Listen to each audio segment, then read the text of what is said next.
High friends welcome back to our துலாக்ஸ். இன்னைக்கு நம்ம சேனல்ல என்ன பார்க்க போறோம் அப்படின்னம்னா, இந்த வீடியோ வந்து நான் Thursday மார்னிங்லேருந்து எடுக்க ஆரம்பிச்சேங்க. எனக்கு இந்த டே எப்படி போயிருக்கு அப்படின்னு சொல்லி தான் இந்த வீடியோல வந்து பார்க்க போறோம். நம்ம சேனலுக்கு நீங்க இதான் ஃபர்ஸ்ட் டைம் பார்க்குறீங்க அப்படின்னா, மறக்காம வந்து சப்ஸ்கிரைப் பண்ணிக்க. கூடவே இருக்க பெல் ஐகான கிளிக் பண்ணிக்க. வாங்க விளாக கன்டின்யூ பண்ணி பார்க்கலாம். Thursday மார்னிங் எந்திரிச்சது ஒரு 6:30 அப்படிங்கையில தான் எந்திரிச்சேன். ஏன்னா பிள்ளைங்களுக்கும் இப்போ வந்து வேன் 8:50 அப்படிங்கையில கொஞ்சம் லேட்டா எந்திரிச்சு இது வந்து சமையல் ஒர்க்க வந்து ஸ்டார்ட் பண்ணியாச்சுங்க. இன்னைக்கு வந்து தேங்காய் பால் சாதம், அது கூட வந்து முட்டை கிரேவி தான் வந்து செஞ்சு குடுக்கலாம் அப்படின்னு சொல்லிட்டு எக் வாங்குறதுக்காக வந்து கடைக்கு வந்து போயிட்டுருந்தேன்.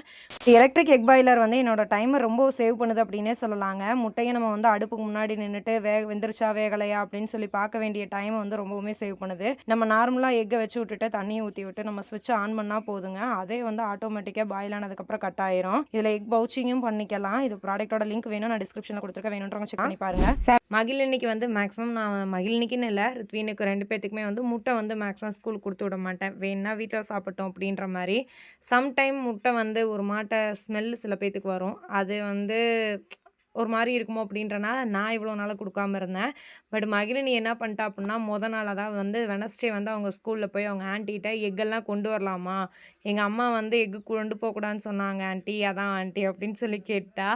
அத வந்ததுன்னு என்ட்ட வந்து எங்க ஆன்ட்டி சொன்னாங்க, எக்கெல்லாம் குடுத்து விடலாம், கொண்டு வரலாம் அப்படின்னு சொல்லியிருக்காங்க. நீங்க குடுத்தே விட மாட்டேங்கிறீங்க அப்படின்னா, ஐய்யய்யோ! வீட்ல வர அன்னைக்கு சாப்பிட்டுக்கட்டும்னு சொல்லி தான் நம்ம சொன்னோம் அப்படின்னு சொல்லிட்டு அப்புறம் எனக்கு ரொம்ப கில்ட்டி ஆயிருச்சு. அதனால வந்து நெக்ஸ்ட் டே மார்னிங் எந்திரிச்சோனே பிள்ளைங்களுக்கு வந்து எக் கிரேவி, அது கூட வந்து தேங்காய் பால் சாதம் வந்து ரெடி பண்ணி குடுத்துடலாம் அப்படின்னு சொல்லிட்டு தான் வந்து இன்னைக்கு எல்லாம் ரெடி பண்ண போறேன். மகிழினி வந்து எங்க ஸ்கூல்லயே நான் கேட்டு வந்துட்டேன். முட்டையெல்லாம் கொண்டு வரலான்னு சொல்றாங்கம்மா. நீதாம்மா செஞ்சே தரமாட்டேங்கிற அப்படின்னு சொல்லி நேற்று ஒரே பிடிவாதம். அதனால பாப்பாவுக்கு வந்து இன்னைக்கு முட்டை கிரேவி, அது கூட தேங்காய் பால் சாதம் தான் வந்து ரெடி பண்ணி கொடுக்க போகிறேன். 2 பேர் இன்னும் தூங்கிட்டு இருக்காங்க. ஆக்சுவலாக டைம் பார்த்தீங்கன்னா 7 ஆச்சு. இன்னும் போய் அவங்கள எழுப்பி விடணும். நான் அப்படியே வந்து என் சமையல் ஒர்க்கையும் பார்த்துட்டு இருக்கேன். இப்போ நானே எந்திரிச்சு ஜஸ்ட் ஒரு ½ அன் ஹவர் தான் ஆகுது. கடைக்கு போயிட்டு வந்துட்டு இப்போ தான் டீயை குடிச்சிக்கிட்டு இருக்கேன். டீயை குடிச்சிட்டு தான் ஆக்சுவலாக எழுப்பி. சரி வாங்க, இன்றைக்கி ஆக்சுவலாக வந்து என்னென்னா, இன்றைக்கி ஒரு ஃபங்க்ஷன் இருக்குது, காது குத்து ஃபங்க்ஷன். அதுக்காண்டி எங்கள் நாத்தனாங்க நிறையா வருவோம். அதுவும் இல்லாமல் நம்மளுக்கு கொஞ்சம் அடுத்தடுத்த வெளி வேலைலாம் இருக்குது. இன்றைக்கி டே வந்து கொஞ்சம் ரொம்ப பிஸியாக தான் போகுது. எப்படி போயிருக்கு அப்படின்றதான் இந்த விளாகில் வந்து பார்க்க போகிறோம். சரி வாங்க வீடியோ கண்டினியூ பண்ணி பார்க்கலாம்.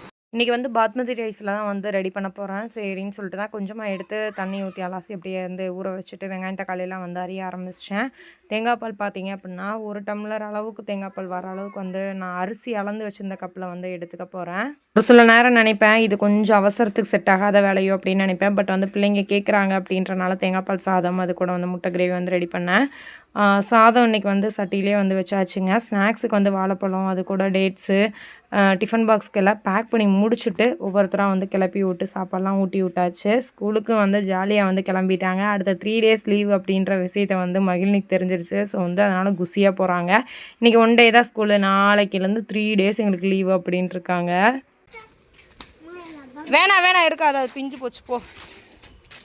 பிள்ளைங்களே ஸ்கூலுக்குலாம் அனுப்பி விட்டுட்டு வந்தோடனே என்னோடய கிச்சன் ஒர்க்கு எல்லாத்தையுமே க்ளீன் பண்ணி முடிச்சிட்டாங்க. இன்றைக்கி மகிழினி கிட்ஸ் சாருக்கு கொஞ்சம் சீக்கிரமாகவே கிளம்பியாச்சு. மேலே போகிறதுக்கு முன்னாடி இன்றைக்கி ஒரு காது குத்து ஃபங்க்ஷன் சொன்னேன்ல, அதுக்கான சாரீ வந்து எடுத்து ப்ரீ ப்ளீட்டிங் வந்து பண்ணிக்கலாம் அப்படின்னு சொல்லி தான் எடுத்து வச்சேன். நான் இது வரைக்கும் அப்படிலாம் பண்ணதில்லை. சரி, ஒரு சில சாரீ வந்து பார்த்திங்கன்னா அந்த ஃப்ளீட்ஸ் வந்து நிற்காது, ஒரு சிலதெல்லாம் நின்றுக்கும். எனக்கு பெருசாக நான் வந்து சாரீ கட்டுற ரொம்ப எக்ஸ்பர்ட் அப்படிலாம் எதுவும் கிடையாது. ஏதோ எனக்கு தெரிஞ்ச அளவுக்கு வந்து நான் கட்டிக்குவேன். ப்ரீ ப்ளீட்டிங்கை ஆக்சுவலாக வந்து யூடியூப்பில் அந்த மாதிரிலாம் வீடியோஸ் போடுறாங்கள்ல, அந்த அளவுக்குலாம் பண்ண தெரியாது. எனக்கு தெரிஞ்ச சின்னதாக வந்து மேலே இருக்க அந்த ஃப்ளீட்ஸ் மட்டும் எடுத்துகிட்டு அதை அயன் பாக்ஸில் வச்சு லைட்டாக வந்து ஹீட் பண்ணி வச்சுருவேன். அவ்வளோதான். டக்குன்னு வந்து நம்மளும் எடுத்து கட்டணும். இப்போல்லாம் முன்னெல்லாம் ரொம்ப லேட் பண்ணுவேன். சொல்லப்போனால் எங்கேயாச்சும் வெளியே கிளம்பணும் அப்படின்னா அவ்வளோ லேட் பண்ணுவேன். என்னால் தான் லேட் ஆகுது அப்படின்ற மாதிரி எல்லாருமே சத்தம் போடுவாங்க. ஸோ இப்போல்லாம் வந்து அதை புரிஞ்சுக்கிட்டு எதுக்குடா எல்லாத்துலேயும் திட்டு வாங்கணும் அப்படின்றனாலே கொஞ்சம் ஏர்லியாகவே வந்து கிளம்பி பழகிக்கிட்டேன். பிள்ளைங்களும் வீட்டில் இல்லை அப்படின்னா டக்குன்னு நம்மளும் கிளம்பிடலாம். பிள்ளைங்களையும் ரெடி பண்ணிவிட்டு அவங்களுக்கு தேவையான வாட்டர் பாட்டில் அது இதெல்லாம் எடுத்து வச்சுட்டு கிளம்ப லேட் ஆகும். பட் ஆனால் இன்றைக்கி யாரும் இல்லை, நம்ம மட்டும்தான் அப்படின்றனால தான் யாரும் சொல்கிறதுக்கு முன்னாடி ஃபாஸ்ட்டாக எல்லாமே ரெடி ஆயிரும்டான்னு சொல்லிட்டு தான் ரெடி ஆகிட்டு இருந்தேன். நானும் வந்து ஃப்ரெஷ் ஆகிட்டு மேலே மகிழினி கிட்ஸ் வேர்லேயும் கொஞ்சம் பேக்கிங் ஒர்க்லாம் இருந்துச்சுங்க. சிஓடி ஆர்டர்ஸும் இருந்துச்சு. கையோட பேக் பண்ணி எடுத்துகிட்டு போயிட்டோம் அப்படின்னா டீச்சர் அக்காங்க வந்துட்டு திண்டுக்கல் ரிட்டன் போகையில் வந்து அந்த ஆஃபீஸில் கொடுத்துருவாங்க அப்படின்றதுக்காண்டி வந்து எல்லாம் பேக் பண்ணி எடுத்து வச்சுக்கிட்டு இருந்தேன். பாண்டியக்காவங்களும் தங்கராஜனாவும் வண்டியிலேருந்தே அவங்க ஊர்லேருந்து வந்துட்டாங்க. ஸோ வந்து ஃபங்ஷனுக்கு அவங்க நேரா வந்து நம்ம வீட்டுக்கு இங்கேயே வந்துட்டு, அப்புறம் அங்கேருந்து கிளம்புனாங்க. அம்மா, அப்பா, அத்தை 3 பேரும் வந்து ஒரு 12:00 எல்லாம் வந்து போயிட்டு வந்துட்டாங்க. மாங்காய், தேங்காய் அதெல்லாம் கொஞ்சம் கப்பக்கிழங்கெல்லாம் இருந்துச்சு. அதெல்லாம் எடுத்து அப்படியே பேக் பண்ணி, அப்படியே அவங்களும் நாங்க ஃபங்ஷன முடிச்சுட்டு மண்டபத்துலேருந்து நேரா அப்படியே ஊருக்கு போயிருவோம் அப்படின்னு சொல்லிட்டு கிளம்பிட்டாங்க. நானும் மணி அப்படியே வந்து கார்ல வந்து கிளம்பிட்டோம். ஃபங்ஷன முடிச்சுட்டு எங்களுக்கு ரிட்டர்ன் பார்த்தீங்கன்னா, இங்கேருந்து நேரா அடுத்தது திருப்பூருக்கு ஸ்டாக் எடுக்க போ வேண்டிய வேலை வேற இருக்கு. வந்து ஒரு மாஸ் ப்ரொடக்ஷன் வந்து ரெடி ஆயிருக்கு. அது வந்து எடுத்துகிட்டு வரணும். ஸோ நம்ம இப்போயே மணி 1:30 ஆயிடுச்சு. நம்ம முடிக்கும்போது 2:30 ஆயிருமா? அப்படிலாம் இல்லை, அவ்வளோ நேரம் என்ன பண்ணுறேன், 2 மணிக்கு முடிச்சிடுவோம். உங்கள் அக்காங்களுக்காண்டி கொஞ்சம் நேரம் வெயிட் பண்ணிகிட்டு இருப்போம். சிஓடி பல்க் ஆர்டர்லாம் வந்துருந்துச்சு இல்லைங்க, அது நம்ம போய் திண்டுக்கல்ல கொடுக்க முடியல. ஸோ அதனால் வந்து டீச்சர் அக்காங்கிட்ட கொடுத்து விட்ருவோம், அவங்க எடுத்துகிட்டு போங்க அப்படின்னு சொல்லிட்டு. இன்னைக்கு சொல்லப்போனால் நீ கொஞ்சம் பிஸியான டே தான். சரி பார்க்கலாம் நாங்கள். காது குத்து ஃபங்க்ஷன் எங்கே அப்படின்னா, எங்களோட மேரேஜ் நடந்துச்சு இல்லைங்க, அதே மண்டபத்தில் தான். ஸோ வந்து நம்ம வீட்டிலேருந்து ஒரு 5 மினிட்ஸ் டிஸ்டன்ஸ் தான். மண்டபத்துக்கு வந்தாச்சு. டீச்சர் அக்காங்களும் வந்து ஒரு 1/2 ஹவரில் வந்துடுவாங்க. சரி நம்ம அதுக்கு முன்னாடி அப்படியே உள்ளே போய் அட்டெண்டன்ஸ் போடலான்னு சொல்லி தான் போயிட்டுருக்கேன். எப்படி இருக்குன்னு சொல்லி மறக்காமல் கமெண்ட்ஸ் சொல்லுங்கள். போகலாம்.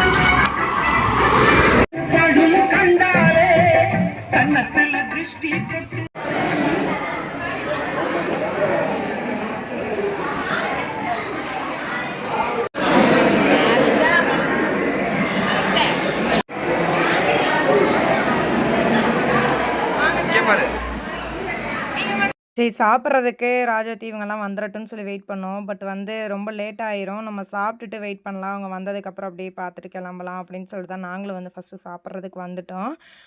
லஞ்ச் மெனு பார்த்திங்கன்னா பிரியாணி, அது கூட சிக்கன்னு, தயிர் வெங்காயம் இந்த மாதிரிலாம் வச்சுருந்தாங்க. செம்ம டேஸ்ட்டாக இருந்துச்சு. நாங்கள் சாப்பிடையிலே மேக்ஸிமம் வந்து கொஞ்சம் ஐட்டம்ஸ்லாம் வந்து காலியாயிடுச்சு அப்படின்ற மாதிரி சொன்னாங்க. சரி நாங்கள் சாப்பிட்டு முடிக்கிறக்குள்ளே அவங்க டீச்சருக்காங்களும் வந்துட்டாங்க. ஸோ நீங்கள் சாப்பிட்டு வாங்க அப்படின்னு சொல்லிட்டு நாங்களும் போய் கொஞ்சம் நேரம் வந்து வெளியே வெயிட் பண்ணிகிட்டு இருந்தோம். அப்புறம் வந்து ஃபோட்டோஸ்லாம் எடுத்துகிட்டு அப்படியே வந்து கிளம்பலாம் அப்படின்னு சொல்லிட்டு தான்.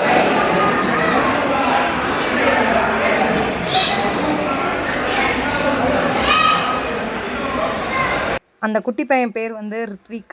நம்ம ரித்வின் பிறந்த டைம் தான் பிறந்தான். பட் வந்து இப்போ ஃபஸ்ட் ஸ்டாண்டர்ட் படிக்கிறான். ரித்வின் அவங்க ஸ்கூலில் தான் படித்தான். அதுக்கப்புறம் வந்து அவங்க அண்ணா கூட சேர்ந்து வேறு ஸ்கூல் வந்து போயிட்டாங்க.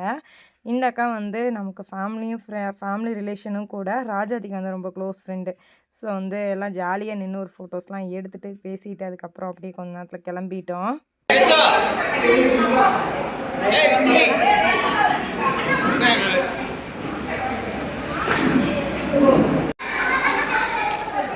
மண்டபத்தை விட்டு வெளியே வரையில் ஒரு சம்பவம் பண்ணிட்டேன். மொபைலை வந்து மண்டபத்துலேயே ஏதோ ஒரு இடத்துல சேரில் வச்சுட்டு வந்துட்டேன். அதுக்கப்புறம் பார்த்திங்க அப்படின்னா ஃபோனு வழியே தேடி எடுத்துகிட்டு வந்தேன். அதுக்குள்ளே ராஜாத்தி இவங்கெல்லாம் வந்து கிளம்பிட்டாங்க. சரி ஓகேன்னு சொல்லிட்டு தான் நாங்களும் அங்கேருந்து கிளம்பி ஒரு 2:30 இருக்கும். நாங்கள் மண்டபத்துலேருந்து வெளியே வந்து திருப்பூர் வந்து கிளம்பியிலேயே நானும் மணியும் கொஞ்சம் தூரம் வந்து ஜாலியாக பேசிட்டு அப்புறம் ஒரு இடத்துல டீயை குடிச்சிட்டு அப்புறம் வந்து ஒரு 5:00 அப்படிங்கிற திருப்பூர் ரீச் ஆகிட்டோம். திருப்பூர் வந்துட்டோம். என்ன வாங்க வந்தால் என்ன வாங்க வந்திருக்கு? பொட்டு விழுந்துருச்சுங்க.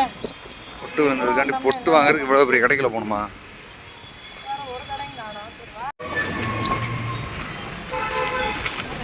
என்ன பார்த்துட்டே போகிற, வாங்கலையா?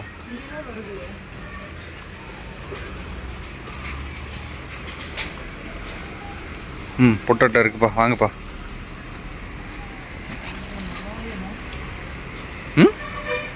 எங்க திரும்ப ஒரு ஃபோட்டோ எடுத்துக்கோ.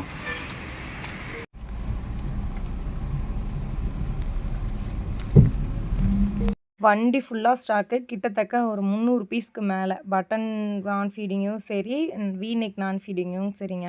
கலெக்ஷன்ஸ் எல்லாம் எடுத்துகிட்டு வர வழியில் வந்து இந்த சடைப்பன் கோயிலில் வந்து சாமி கும்பிட்டு வந்தோம். வியாழக்கிழமை அப்படின்னா இங்கே வந்து மனுஷெல்லாம் நல்லா சாமி கும்பிடுவாங்க.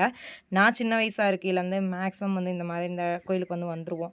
நானும் மணியும் தேர்ஸ்டே வந்து திருப்பூர் வந்து கலெக்ஷன்ஸ்லாம் எடுத்துகிட்டு போகிற மாதிரி ஒரு சுச்சுவேஷன் என்னைக்காச்சும் அமைஞ்சிச்சு ஈவினிங் டைம் அப்படின்னா கண்டிப்பாக அந்த இடத்துக்கு வந்துடுவோம். இந்த லாஸ்ட் ஒரு 6 மந்த் தாத்தா இறந்ததுக்காக கோயிலுக்கு வர முடியாமல் இருந்துச்சு. அதுக்கப்புறம் இன்றைக்கி தான் ஒரு வாய்ப்பு கிடச்சிச்சு. அதனால் வந்து கோயிலுக்கு போயிட்டு கலெக்ஷன்ஸ்லாம் எடுத்துகிட்டு நான் உட்கார கூட இடம் இல்லை, மடியிலையும் திரும்பி எடுத்து வச்சிருந்த கலெக்ஷன்ஸ் எல்லாம் மடியிலையும் வச்சு எடுத்துகிட்டு வந்தோம். ஒரு 9:45 அப்படிங்கிற ஒட்டன்ஸ்திரம் வந்து ரீச் ஆகிட்டோம். அதுக்கப்புறம் வந்து அப்படியே நைட் டின்னர் அங்கேயே சாப்பிட்டுட்டு ரிட்டன் வீட்டுக்கு வரையில் 10:30 ஆயிடுச்சு. வந்தோன்னே அப்பாட்டையும் கயிறை கொடுத்துட்டு பிள்ளைங்களும் எல்லாம் தூங்கிட்டாங்க. காருக்குள்ளேயே கலெக்ஷன்ஸையும் வச்சுட்டு நாங்களும் வந்து தூங்க போயாச்சு. ஏன்னா ரொம்ப டயர்ட் ஆயிருச்சு. அவரு ஆக்சுவலா மொத நாள் ஃபுல் டியூட்டி. ரெஸ்ட்டேன்றதே இல்ல. அதனால வந்து சரி போய் தூங்கட்டும் அப்படின்னு சொல்லி தான் விட்டாச்சு. காலையில எடுத்து தான் அந்த கலெக்ஷன்ஸ் எல்லாம் வச்சுக்கிட்டு இருந்தோம். அம்மா, அத்தை, பிள்ளைங்க எல்லாரும் சேர்ந்து நின்னு ஹெல்ப் பண்ணிட்டு இருந்தாங்க. கலெக்ஷன்ஸில் ஒரு 5 கலர்ஸ் நான் ஃபீடிங் மேக்ஸி வந்து நம்ம வெப்சைட்டில் வந்து அப்டேட் பண்ணியாச்சுங்க. யாருக்காச்சும் கலெக்ஷன்ஸ் பார்க்கணும் அப்படின்னு நினச்சிங்கன்னா நம்ம வெப்சைட்டில் வந்து mahiclothing.inல நீங்கள் விசிட் பண்ணி பார்க்கலாம். இல்லை வாட்ஸ்அப்லையும் வேணால் கலெக்ஷன்ஸ் நீங்கள் கேட்டு வாங்கிக்கலாம். ஓகே ஃப்ரெண்ட்ஸ், இந்த வீடியோ வந்து உங்களுக்கு பிடிச்சிருக்குன்னு சொல்ல நம்புறேன். பிடிச்சிருந்தா லைக் பண்ணுங்கள், ஷேர் பண்ணுங்கள், கமெண்ட் பண்ணுங்கள். மறக்காமல் நம்ம சேனலை சப்ஸ்கிரைப் பண்ணிக்கங்க. நாளைக்கு வேறு ஒரு இன்ட்ரெஸ்டிங்கான வீடியோவில் பார்க்கலாம். தேங்க்யூ ஃபார் வாட்சிங் திஸ் வீடியோ. பாய்.